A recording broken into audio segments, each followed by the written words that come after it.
Looks like Dogecoin faked me out to the upside yesterday, and we broke our support going to the downside today. I wasn't able to watch the chart at all today, so when I got home, I kind of saw what happened, and we broke to the downside.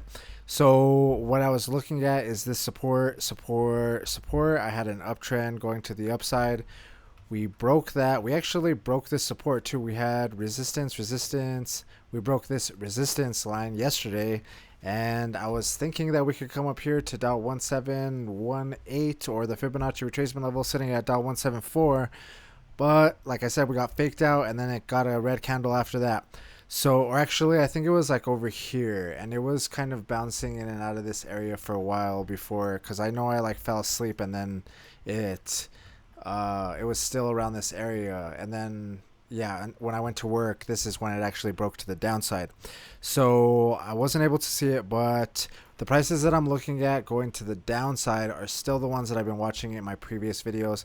I was talking about targeting this previous bottom sitting at around 142.88, but now I'm looking at the lower level 14 cents again. This lines up with that Fibonacci retracement line. If we zoom out, I'm targeting, or I did a Fibonacci retracement from the bottom to the top of the trend, and it gives me list levels. You can get the Fibonacci tool, drag from the bottom to the top, and then that's where I get that level from. I like doing that to kind of spread out my dollar cost averaging, and I kind of want to do a video about that. But yeah, so this is the next place that I'm looking at, around 14 cents. And then the one after that is 12740, which is this previous bottom over here. I'm wondering if we came down and got support on it and got a bounce. I'm hoping that we can do something like that and then get a bounce. I don't even know if we're gonna go that far though. I mean, I've been saying that. I mean, I've been having targets and they're kind of not going all the way to them. Kind of maybe overestimating the targets. The other thing I was thinking, like, let's say it just went up and then we're just getting a tiny little dip and then we're going to start going back up. You could kind of argue you could do the Fibonacci retracement with from the bottom of this trend to the top of it and something like that. And we kind of just touched the 61% level of that small little trend from the bottom to the top right here. The 61% level is sitting at 14920. So, I mean, let's say we just get a bounce and start heading back up maybe. But there's also some other things that I was looking at, like the daily 9 moving average. We broke below that too. So let's go to the daily time frame.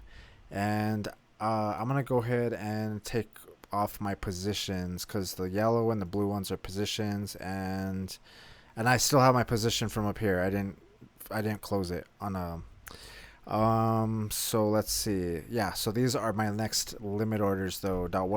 14 cents and 142. Let's go ahead and keep those. What I was going to show you is the daily 9 moving average. So we have the 9 moving average going like this.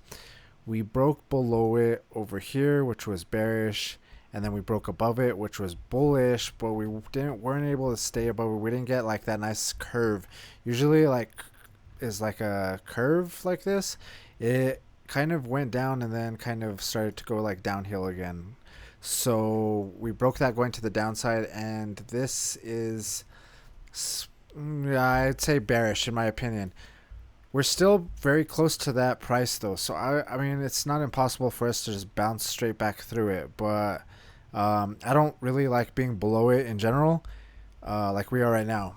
But like I said, we're not very far from it. Let's see if we continue to go down. Then if we do start to get far from it, like we were watching in the last video, if it does something like this, let's say we come down, we're just going to want to wait until we can break through it again, and then that'll be a bullish signal.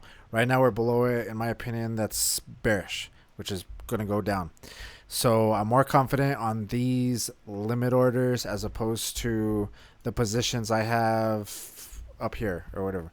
So yeah, those are the main things that I was watching. I hope I didn't miss anything, but yeah, those are the limit orders and 4-hour time frame, moving average. Yeah, I think that's it. All right, if you guys liked the video, hit that thumbs up, and I'll see you in the next one.